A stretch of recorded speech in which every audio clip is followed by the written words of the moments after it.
Okay, thanks very much for joining us here on CNBCTV18. We know you're excited about India. You're excited about the entrepreneurial energy in India. What does all of that lead to in terms of the contribution that India is likely to make over the next 3 to 5 years for Microsoft, both top line and bottom line? No, thanks, Shireen. It's a real pleasure to be here. For me, it's all about the cloud and what we're doing here. Not as much, in fact, just about our technology. We're very, very thrilled about having opened up our data centers here and bringing sort of some of the world-class AI and cloud technology. But what's happening with that technology is what excites me. It's the entrepreneurs, startups, and in some sense even scaled up organizations like Flipkart using it to become competitive, to come up with their ideas. Public sector using the cloud to bring about next level of efficiency, whether it is the government of AP doing high school dropout predictions using the cloud, or the government of Punjab analyzing speech samples in their call center to improve their services.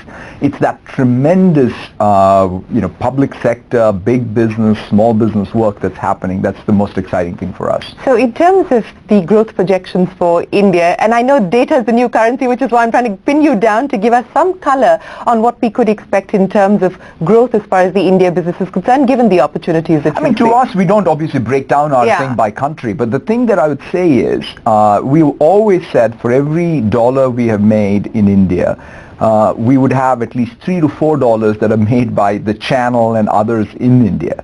Now take that opportunity, and in the cloud era, that in fact is just going to get further amplified. And just because, take the public sector. In the past, public sector organizations were just not able to consume some of the new technology we had because it required a lot of capital investment.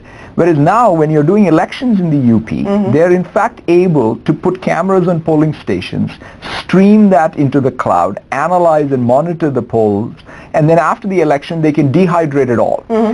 So it's much more accessible for the small business, the large business, and the public sector. So I envision whatever business which we have built over the last 30 years in India is only going to accelerate, because from a secular perspective, there's going to be more computing and more use of that computing. So more strategic partnerships like this, the sort we've seen you ink with Flipkart. You did one with Tata Motors, to push your connected technologies with in-car connectivity. What can we then expect in terms of strategic partnerships in India? In fact, tomorrow we'll be even talking about another new initiative with State Bank of India. State Bank of India, as you know, one of the largest bank in India, is all moving to the cloud. As a regulated entity, this is, I think, a very big milestone for them to adopt the cloud, bring the next level of productivity tools for all employees of the bank, and how they in fact work with their customers. So that's another big initiative. We're also working with the India stack in a very strategic way. So when we're bringing our cloud, it's not just about our cloud, but how does it compose or work with and integrate with the India stack? We in fact are going to launch Skype with Aadhaar authentication. So if you can, as a consumer, now not only use Skype, but you can in fact use Skype to access, whether it's bank accounts or it's a ration shop or anything else, because of the ability to have the India stack come to their work right in Skype. Since you're talking about leveraging the India stack, what has the experience been like working with the government? You're working with the central government, you're working with state governments individually as well. What's that experience been like, and what have been the lessons learned? I must say it has been a tremendous change in India when it comes to technology. In fact, I would say what the government has done in terms of building out the Aadhaar infrastructure, and even the vision of going from presence-less to paperless and so on, is just very enlightened. So the way at least we look at it is, if anything, how does the technology adoption across the broad spectrum of the industry and the economy get facilitated by the work we do as well as the work the government does? Because ultimately it's about removing friction and lowering cost so that there can be more computing that can help every Indian and every Indian organization. For 2017, what does the outlook look like, both in terms of the demand environment? You're here to talk about future decoded. In terms of disruption, what would be the next big areas for tech disruption? I think the biggest change that's happening, whether it's education, whether it's healthcare, manufacturing, the new currency clearly, or public sector, clearly the currency is data. Not just about collecting data, but how do you create intelligence, insights from that data. So, and directly tying that to the top line, bottom line improvements, whether it's crop yield improvement or factory floor improvement. That's how people are going to measure it. They're not measure it by just any new technology and the buzzword, but ultimately how is technology being used to build better margin in cars, better margin in any widget or in agricultural crop production or public service.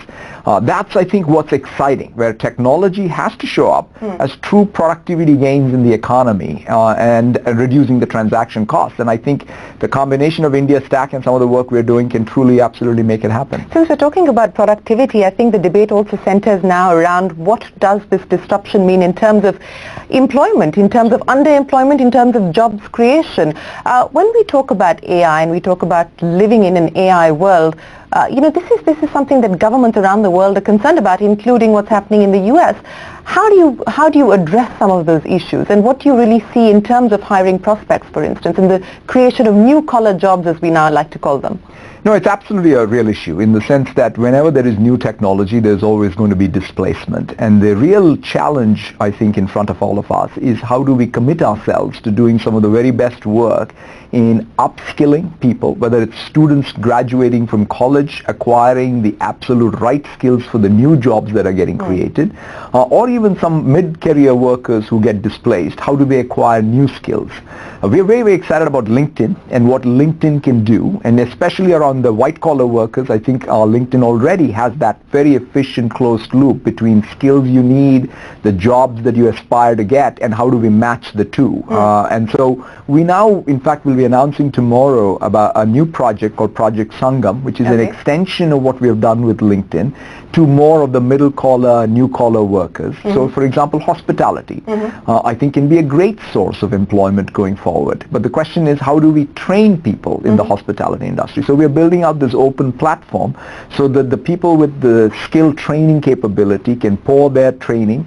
People with the jobs, corporates and others, can put their jobs in it, and we will bring essentially the same technology we had in LinkedIn to help both upskill the workforce for these various vocational training jobs, and then also find the jobs that they really aspire to get. I want to talk to you about the US, and the Indian IT industry is concerned about what could happen in the US with the Trump administration. It's surprising, especially here in India, to see CEOs of large corporations come out and speak out publicly against an executive order, which is what companies like Microsoft and you specifically have done. How do you see this playing out? I mean, overall, for me, I always go back to the two core principles for us. As a multinational company, for us, we want to make sure we do our very best work in creating economic opportunity in every country that we participate in. For example, in India, I have to be able to talk about India first. And what have we done for India's economic growth? In America, it's America first. And in the UK, it's UK first.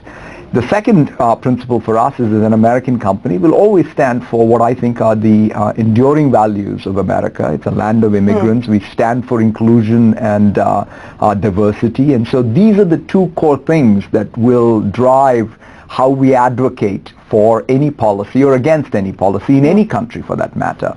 So I really always go back to these two guiding principles. I'm a perfect example of that, because if it was not for American technology reaching me growing up in India, I wouldn't have been able to dream the dream, and I wouldn't have been able to live the dream if it was not for the enlightened immigration policy of the United States. So having benefited from those two, and that personal experience is what informs what we do. When you talk about as a corporation, you're looking at America first, you're looking at India first, and that defines your business strategy for a particular region. But when you have politics that demands companies to say it has to be America first, you have to create jobs in America, we'll look down upon you, or we'll impose tariffs and barriers and so on and so forth if you move jobs out of America, how does that impact business decisions? I mean, ultimately, we are all subject to the laws of the land. So if any country has policies that really dictate economic opportunity creation that is specific to that country, we have to essentially deliver on that. Because ultimately, I believe what's going to happen is every country, as it looks at their own national interest, will also come to the conclusion that none of us live in isolation. They will look for fair trade deals, and in the context of fair trade deals, they'll want to get world-class technology to be part of their economy.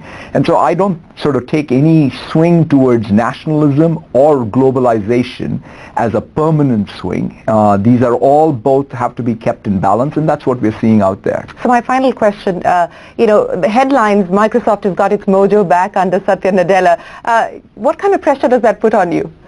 Well, to me, I think really the two things that I always think about, in fact, what is my job? One is that sense of purpose. We're 42 years since we were founded. We really want to stay true to the reason we were founded, which is to create technology so that others can create technology, and culture. Because I think most large organizations sometimes after success forget that perhaps the culture that you have today and tomorrow is more a determinant of future success versus any past success you've had. As long as we stay focused on really renewing that learning culture and the sense of purpose that we have, I think we will remain competitive and, more importantly, relevant and contributing. Satya, appreciate you joining us on CNBC TV18, and here's wishing you the very best of luck here in India and in America as well. Thanks very much. Thank you so much, Sri.